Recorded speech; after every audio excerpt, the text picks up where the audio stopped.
What's going on everyone, and this time I want to talk about the next version of the WatchOS, which is most likely called WatchOS 6, and in this video I will tell you all of the things regarding the compatibility and the new features like rumors and stuff, so let's get started with this video right now.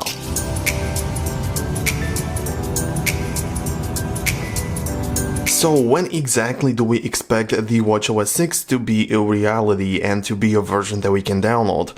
This is going to happen in fall this year, so it's just a couple of months ahead, but if you don't like some occasional crashes and bugs, you can get the beta and the developer beta, which is going to be released at the WWDC 2019, which is going to happen in less than a month. So I think that if you guys can't wait for this new version, you will be able to try it out on your personal Apple Watch and also give a feedback to Apple, so that's the great thing about betas. But what devices and what versions of the Apple Watch will be supported, because as you know there are many versions and many series and people get lost in them, so they don't really know what's happening and what's the version that they even have. So every single Apple Watch that can run the WatchOS 5 should also get the WatchOS 6. It's just as simple as that. So right now the oldest one that still rocks the WatchOS 5 is the Apple Watch Series 1, which you can see in my hand. If you are not sure if you should grab this Apple Watch, then I made a dedicated video just about that to let you know if you guys should go ahead and upgrade or downgrade or just buy this Series 1. It's gonna be somewhere down below in the description or in the card. But anyways, the Series 0 or the first generation of the Apple Watch of course will not be supported, as right now it still doesn't run the WatchOS 5, so why would it run the WatchOS 6? So basically all of the devices from the Series 1 all the way to the Series 4 will be able to get it. So if you don't know what exactly or which version you have, it's unlikely of course, but it can happen that you have no idea about it. You can take a look at it at the back and there it should be written somewhere. I mean, if you are not sure about it, but of course there is another way to find it out. So open up the settings on your Apple Watch and make sure to go down to this general section and get to the about section. Okay, so here you can see your capacity, your available storage, your version of the software, and you can also see the model right here. And if you don't know what does that mean, so simply do your research, type this number to Google and you should be able to see which version of the Apple Watch you have. You're gonna end up with something like this. I mean, if you can see it on the screen, so you can see that this is the Apple's website and you can see all of the model versions. You can see that this is the one that I have, the Series 1. So yeah, this is how you find out which type of Apple Watch you actually own. Okay, so we roughly know what our Apple Watches are like and what version we have and when the WatchOS should come, but what exactly does it bring? But first I want to say, if you are new here on this channel and if you don't want to miss some future content and stuff like this on this channel, then click on the subscribe button right now and make sure you don't miss anything. So in terms of the features, of course, if you think about it, there is not a possible redesign because there still has to be a user interface like this one. You can see this is the best way for a watch and for the apps to get organized.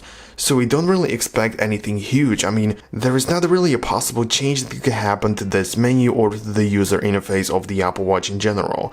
We, for example, have the grid and the list view that we can choose, but this looks terrible, I guess. It's great for you to find some apps alphabetically, but other than that, it just looks terrible. So we don't expect major redesigns. But the things that we expect are, for example, the new watch faces. We don't know what exactly, but there is always a new watch face with a major version of the WatchOS. And if there won't be a specific new one with a new name and new functions, there will be at least some improvements to the already existing watch faces, like you can get, for example, more functionality to the Siri watch face or to this one, but in general, in terms of the watch faces, there is definitely something expected. Next thing that is expected, and I would also like to see it happening in real life, is the change and redesign of the multitasking panel, or whatever you want to call it. It is basically triggered by this button on the side of the Apple Watch. And right now, if you click it, you can see that you get this view of the open apps, which is cool, but there was also a concept that it could show you all of the 4 apps and on the same screen in the corners. I mean, that would be a lot more practical than this, because you now technically see 3 pages or 3 apps, but you can only see inside of the only one app, and here you only have a glimpse of them. So it's not really that practical to use, and this is the feature that we use every single day. I mean, at least I use them all the time, so I think that this change and this feature would be a great thing.